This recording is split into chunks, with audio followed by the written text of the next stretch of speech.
लांबवरून एखादी टेकडीवर वगैरे असेल तो मराठ्यांच्या सैन्याकडे बघत होता. संध्याकाळची वेळ झाली आणि अथांग पसरलेलं मराठ्यांचं सैन्य होतं, अथांग पसरलेलं.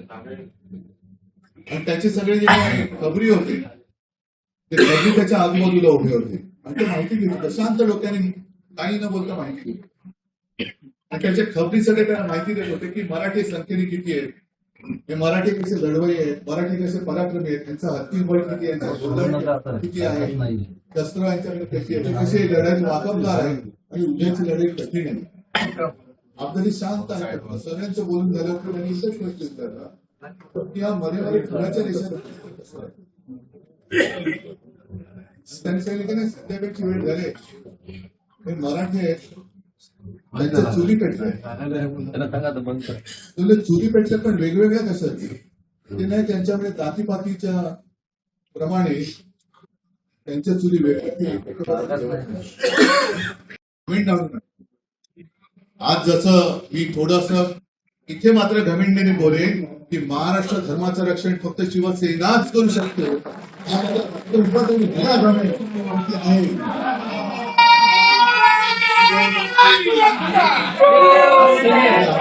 तुम्हाला उदाहरण देतो, पानिपतची लढाई मराठी हरले.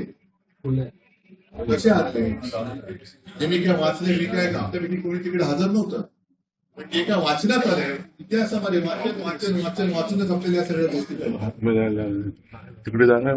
आणि असं मी वाचलेलं आपल्याला त्यांच्यामुळे तर मराठी टिकली. आणि आजोबा होते म्हणून त्या संयुक्त महाराष्ट्राच्या लढ्याला बळ मिळालं. संयुक्त महाराष्ट्रामध्ये मुंबई महाराष्ट्राने मिळवली, त्याच्यात माझे आजोबा सहभागी होते. त्याच्यानंतर मुंबई ही महाराष्ट्राकडे राहिली पाहिजे, मराठी माणूस टिकला पाहिजे म्हणून शिवसेना प्रमुखांनी शिवसेना जन्माला दिली. आता त्या शिवसेनेची तुला आम्ही तुमच्या सगळ्यांच्या साथीने सोबतीने ही पुढे नेतोय. आणि एक विचार करा, एखाद्याला उमेदवारी नाही दिली तर तो जाऊ शकतो भाजपात, तर तुम्हाला काय वाटतं सगळ्या गोष्टी माझ्या मनासारख्या होतात? मला वाटत असेल, मला नाही का वाटत कोणाला तिकीट द्यावं, कोणती जागा मला पाहिजे, पण सगळ्या गोष्टी जर पक्षप्रमुखाच्या मनासारख्या होत नाहीत आणि त्या नाही झाल्या तर पक्षप्रमुख भाजपात जाऊ शकतो का? आज कोणाविरुद्ध आपण लढतो आहोत ते पहिलं लक्षात घ्या, ते पहिलं लक्षात घ्या. आणि त्यावेळेला मी तुम्हाला इतिहास सांगत होतो की मोरारजी देसाईंनी गोळीबार केला, त्याच्यामध्ये 107 जणांचं बलिदान झालं. 107 हे रेकॉर्डवरती आहे. पण त्यावेळेला एक त्या मी नेहमी किंवा अनेकदा सांगितले, पत्रकार बाई आल्या होत्या परदेशी, ताया झिंकीन नावाच्या, आणि त्यांनी एक पुस्तक लिहिले, ते माझ्याकडे आहे, रिपोर्ट इन इंडिया. त्याच्यात त्यांनी म्हटलं, लिहून ठेवलेलं आहे की त्यांनी एका जेव्हा हॉस्पिटलमध्ये शवागाराला भेट दिली तेव्हा किमान 200 ते 250 रेत त्यांच्यासमोर पडली होती, त्यांची रेकॉर्डच नाही. एवढं सगळं बलिदान करून आपण मुंबई मिळवलेली आहे. आणि तीच मुंबई म्हणून मी तुम्हाला म्हटलं शिवसेना त्यांना का खतम करायची आहे, कारण मुंबईचा घास गिळायला शिवसेनेतील दुसऱ्या कोणत्याही काटाऱ्यांच्या कशात अडकू शकत नाही, म्हणून त्याने शिवसेना खतम करायची. एकदा का मुंबईमध्ये शिवसेना खतम केली तर आम्ही मुंबई महाराष्ट्र गिळायला मोकळे झालो. हे पाप आपल्या हात होता कामा. आणि एवढी तुम्हाला फक्त विनंती करायला आलं, तुम्ही तुमच्यातला जोश हा आहेच, पण हा जोश मला 16 जानेवारी सुद्धा दिसला पाहिजे. जल्लोष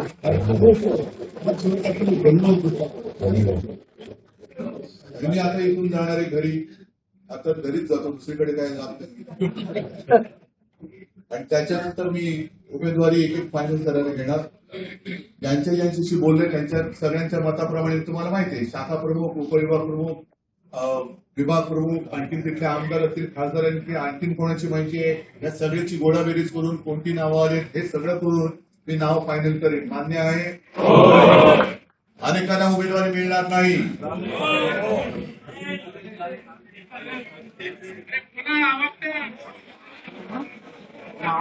तुमचा वॉर्ड मला सोडावा लागेल. भगवा झेंडा उतरण्याचा पाप माझ्या शिवसैनिकाच्या हात नव्हता का? मी तुम्हाला भगव्या झेंड्याची शपथ मी तुम्हाला घालतोय. ही भगव्या झेंड्याची शपथ आहे. केवळ मीच नव्हे, आजपर्यंत केवळ मीच नव्हे तर छत्रपती शिवाजी महाराजांपासून भगव्या झेंड्याने अनेक कृती पाहिल्यात, अनेक वार त्याच्यावरती त्याच्याच माणसाने केलेले पाहिलेले आहेत. तरी सुद्धा तो न थकता न डगमगता फडकत राहिलेला आहे, देश देत राहिलेला आहे. मारून या कदाचित नियतीची इच्छा असेल, नियतीची इच्छा असेल, नियती सुद्धा निवडताना मर्दाला निवडते, नामर्दाला निवडत नाही. पण तुळीचं बीज इकडे खडकावरती फिरकावलं तरी ते रुजतं आणि असं फोफावतं की पाहता पाहता तमाम दौलत तबाह करून टाकतं. आपल्याला पुन्हा तोच अनुभव घ्यायचा आणि आपल्या डोळ्यात देखत आपलं आयुष्य आणि त्या सगळ्या हुतात्म्याने बलिदान करून रक्त सांडून मिळवलेली मुंबई, हे दोन गुजराती, होय मी त्यांना मुद्दामून म्हणतोय, हे दोन गुजराती हे आपल्याला गिळायला निघाले.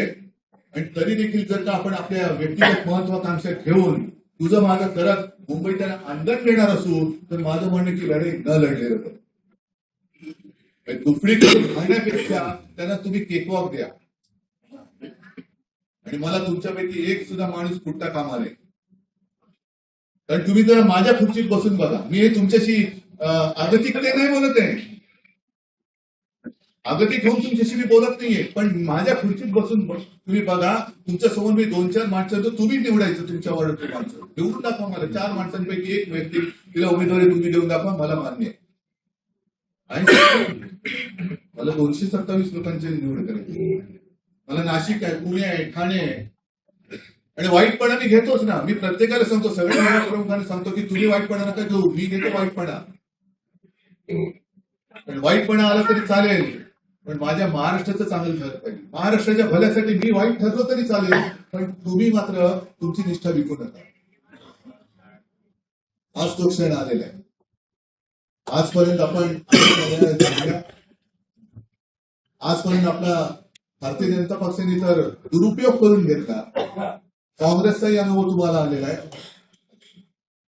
आणि आपण इतक्या वर्षांनी मराठीसाठी आणि महाराष्ट्रासाठी महाराष्ट्र नवनिर्माण सेनेसोबत युती केली. मला माहिती आहे की युती असते, आघाडी असते, तेव्हा 100% आपल्या मनासारखं होत नाही ना. 100% त्यांच्या मनासारखं होत ना. आणखीन कोण तिसरा पक्ष असेल तर ना त्यांच्या मनासारखं होत. काही जागा या आपल्या हक्काच्या असतात, नाईलाजाने सोडावे लागतात. काही जागा त्यांच्या हक्काच्या असतात, नाईलाजाने त्यांना सोडावे लागतात. पण प्रत्येक वेळेला काय असतं, कृती करायची की नाही, बरोबर आहे, पण माझा वड न देता करायची. काय शक्य. एक अडचण ही युतीमधली एक मोठी अडचण असते की युती असताना आपले काही हक्काचे वाटण्यावर त्यांची काही ताकदच नाहीये. अरे हो, त्यांनाही तसंच वाटतं, आपल्याला असंच वाटतं, युती कशाला करतात. आम्ही दोघं एकत्र यायचं काय ठरवलं, त्याला सुद्धा एक नाही म्हटलं भावनात्मक किंवा परंपरागत अगदी घराणेशाही म्हणा पाहिजे. या संयुक्त महाराष्ट्राच्या लढ्याशी भाजपचा किंवा तेव्हा तत्कालीन जनसंघाचा काही मात्र संबंध नव्हता. मुंबई ही गुजरातला हवी होती म्हणून तो संघर्ष झाला होता. हे किती जण तुम्हाला माहितीये. मोरारजी देसाई नावाचा नरराक्षक तेव्हा इथे मुख्यमंत्री होता आणि द्विभाषिक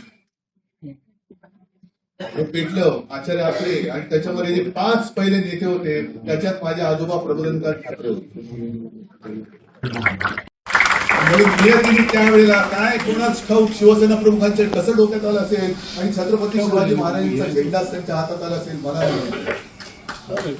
आणि आज सुद्धा या महाराष्ट्र रक्षणाच्या लढाईमध्ये ठीक आहे, धनुष्यबाण तरी चोरला तरी आपल्या हातामध्ये मशाल कशी आली याचं तरी उत्तर तुमच्याकडे आहे का. मशाल आपल्या हातातला भगवा हीच आपली मशाल आहे. आणि या मशालीशी, मराठी मातीशी आणि मराठी आईशी कृपा करा, गद्दारी करू नका. तिच्या खुशीवरती वाद करण्याचं पाप निदान शिवसेना प्रमुखांची शिवसैनिकांनी करू नये, एवढीच माझी तुम्हाला विनंती आहे. तुम्हाला सगळ्यांना उदंड आयुष्य लावो. आणि मला खात्री आहे मी 31 तारखेला उमेदवारी अर्ज वाटप झाल्यानंतर सुद्धा बोलल्यानंतर मला प्रत्येक दिसेल याची खात्री बाळगतो. सगळ्यांना शुभेच्छा देतो. जय हिंद, जय